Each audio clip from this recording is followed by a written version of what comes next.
नमस्कार साथियों, मैं हूं आपका दोस्त राजकुमार चौधरी और एक बार फिर से स्वागत करता हूं आपके अपने पसंदीदा यूट्यूब चैनल राज ऑनलाइन एजुकेशन हब के एक और ख़ास वीडियो में। ख़ास इसलिए बोलूँगा क्योंकि पिछले 2-3 महीने की यदि हम अटेंडेंस की बात करें तो काफ़ी कुछ बदलाव रोजगार कार्यालय द्वारा हुए हैं, या यूँ कहें कि जो पूर्व में नियम बनाए गए थे उनको अब बिल्कुल स्ट्रिक्टता से रोजगार कार्यालय लागू कर रहा है। भले ही बात करें अक्टूबर, नवंबर और दिसंबर, अटेंडेंस चेक करने में इतने सेंडबैक आ रहे हैं। कई लोगों को डेढ़ 2-2 साल कंप्लीट होने वाले हैं भत्ता लेते हुए। आज तक उन्होंने जिस प्रकार फॉर्मेट में अटेंडेंस अपलोड की थी, कभी सेंडबैक नहीं है, लेकिन इन दिनों में उनके पास अब सेंडबैक आ रहे हैं। आखिर ऐसा रीज़न क्या है?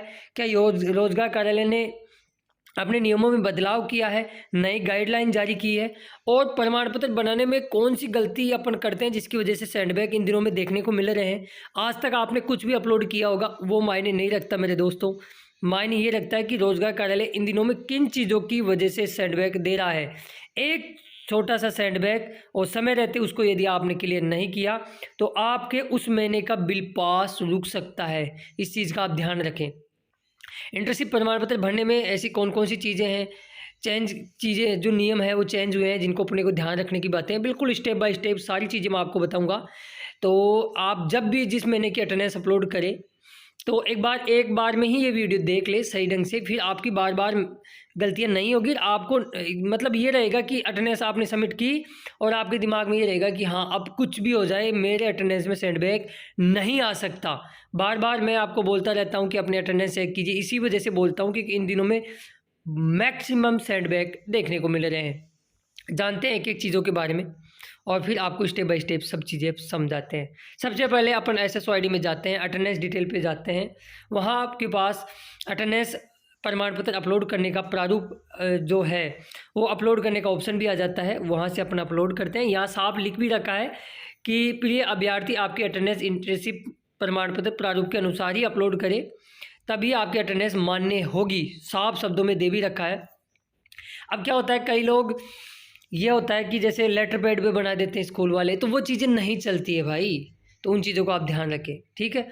तो प्रारूप कुछ इस प्रकार का होगा।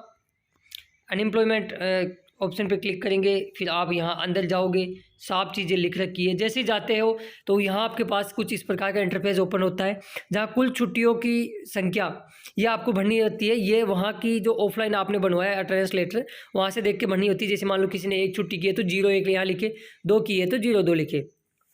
अब छुट्टियों में भी बड़ा एक तरह से देखी जाए कन्फ्यूज़न आपके लोगों के मन में उठता है। यहाँ वैसे रोजगार कार्यालय ने खुद दे भी रखा है कि सरकारी या राजकीय अवकाश के अलावा आपने कितनी छुट्टी की है। जैसे शनिवार रविवार की किसी विभाग में छुट्टी है तो वो आपकी छुट्टी नहीं है भैया, वो छुट्टी में काउंट नहीं होगी। इसके अलावा आपने कितनी छुट्टी की है, जो त्यौहार आ जाते हैं गवर्नमेंट छुट्टियों के अलावा आपने कितनी की, वो यहाँ भरनी होती है। और वही आपको ऑफलाइन प्रमाण पत्र में भरनी रहती है। फिर आपको वर्ष यहाँ सेलेक्ट करना पड़ता है, महीना सेलेक्ट करना पड़ता है, और PDF भी 1 KB से 300 KB के मध्य आपको बनवानी पड़ती है। खैर ये तो आप कर ही लोगे। मेन इंपॉर्टेंट चीज़ें पे अपन चलते हैं। यहाँ से अपना प्रारूप डाउनलोड कर लोगे, ठीक है।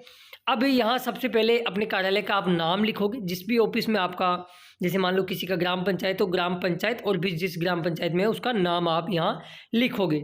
यहाँ तो सेंडबैक बहुत कम आते हैं, लेकिन मेजर जो सेंडबैक आते हैं 80% सेंडबैक क्रमांक संख्या यानी डिस्पेच नंबर में देखने को मिलते हैं। ये क्यों आते हैं? जैसे मान लो कई लोग लगा लेते हैं SP SPL 1, तो ये क्रमांक संख्या रोजगार कार्यालय अलाउ नहीं करता। पहली चीज़ तो मैं आपको ये बता देता हूँ। क्रमांक संख्या कुछ इस प्रकार से लिखे, जैसे मान लो रजिस्टर में आपका 8वें नंबर पे नाम आता है, मान लो जहाँ आप साइन करते हो, तो आप यहाँ 08 फिर ओब्लिक लगा के किस तारीख को आप बना रहे हो। जैसे आज 2 फरवरी है तो 02 फिर ओब्लिक फिर महीने का नाम 02, या फिर महीने का नाम हिंदी में आप लिखो फरवरी पूरा, फिर ओब्लिक 2026। ऐसा फॉर्मेट में यदि आप क्रमांक संख्या भरोगे तो कभी भी सेंडबैक आपका नहीं आएगा। इस चीज़ का आप ध्यान रखें। दूसरा सेंडबैक जो आपको देखने को मिलता है डेट के अंदर। डेट में क्या होता है, जैसे आज 2 फरवरी है तो आपने भरा 02/02 यानी फरवरी 2026। ये फॉर्मेट मान्य नहीं करता रोजगार कार्यालय।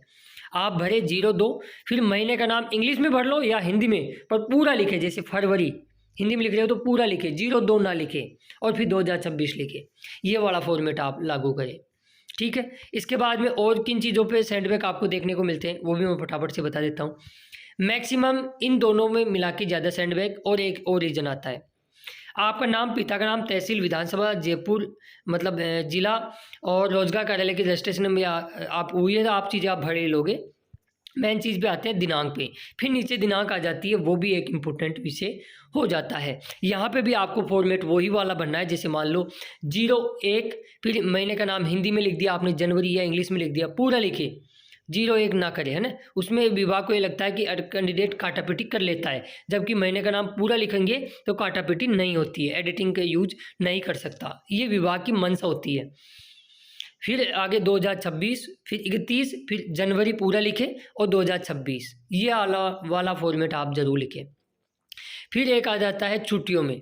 छुट्टियों में जैसे मान लो मैंने फिर से आपको बोल दिया है, सरकारी छुट्टियों के अलावा आपने कितनी छुट्टी की वो मेंशन करना है। जैसे मान लो आपने 2 छुट्टी मेंशन की तो यहाँ 02 तो आप लिखोगे, लेकिन ब्रैकेट में हिंदी में भी लिखना अनिवार्य है। ये रोजगार कार्यालय का नियम है साथियों। इन दिनों में या पहले विभाग लागू नहीं कर रहा होता, लेकिन अब कर रहा है, उन नियमों को कड़ाई से लागू कर रहा है विभाग, तो इस चीज़ का ध्यान रखें। 2 छुट्टी की तो हिंदी में 2 दिवस जरूर लिखिए। फिर जो इम्पोर्टेंट चीज़ आ जाती है वो आपकी मेजर इम्पोर्टेंट चीज़ है यहाँ नीचे, यहाँ पे भी सैंडबैग बहुत ज़्यादा देखने को मिलते हैं।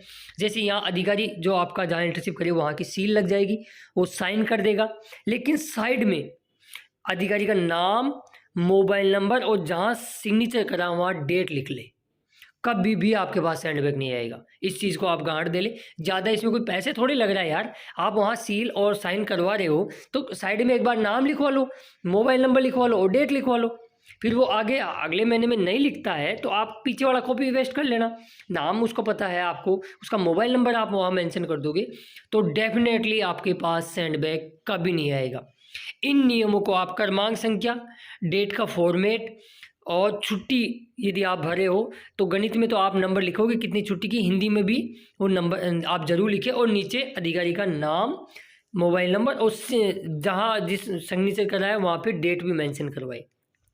ठीक है, तो इन चीज़ों को यदि आप फॉलो कर लोगे तो आपके सैंडबैग कभी नहीं आएगा। आप अपलोड करके निश्चिंत हो जाओगे कि अब दुनिया की कोई ताकत मुझे सैंडबैग नहीं दे सकती। ये पिछले 2-3 अक्टूबर, नवंबर, दिसंबर में तो इतने लोगों के पास सैंडबैग आए, वो लोग मुझे पूछते हैं कि सर आज तक नहीं आया, पहली बार क्यों आ रहा है। तो इसके पीछे यही रीज़न था, मैंने आपको बता दिया। इन चीज़ों को आप फॉलो करोगे तो आपको डेफिनेटली सैंडबैग नहीं देखने को मिलेगा, क्योंकि देखो सैंडबैग आ जाए इसमें कोई बुरी बात नहीं है, लेकिन सैंडबैग को अपन समय रहते के लिए नहीं करते हैं तो उस महीने का बिल अपना रुक जाता है, फिर बिल पास होता भी नहीं है, तो फिर आपको नुकसान होता है। इस चीज़ का आप ध्यान रखें। बाकी ऐसे यूजफुल इन्फॉर्मेशन पाने के लिए चैनल को जरूर सब्सक्राइब करें, नोटिफिकेशन बेल को दबा के ऑल पे क्लिक करें। हम मिलेंगे नेक्स्ट वीडियो में खास अपडेट के साथ, तब तक के लिए जय हिंद, जय भारत, जय हिंदुस्तान। धन्यवाद दोस्तों वीडियो देखने के लिए। मस्त।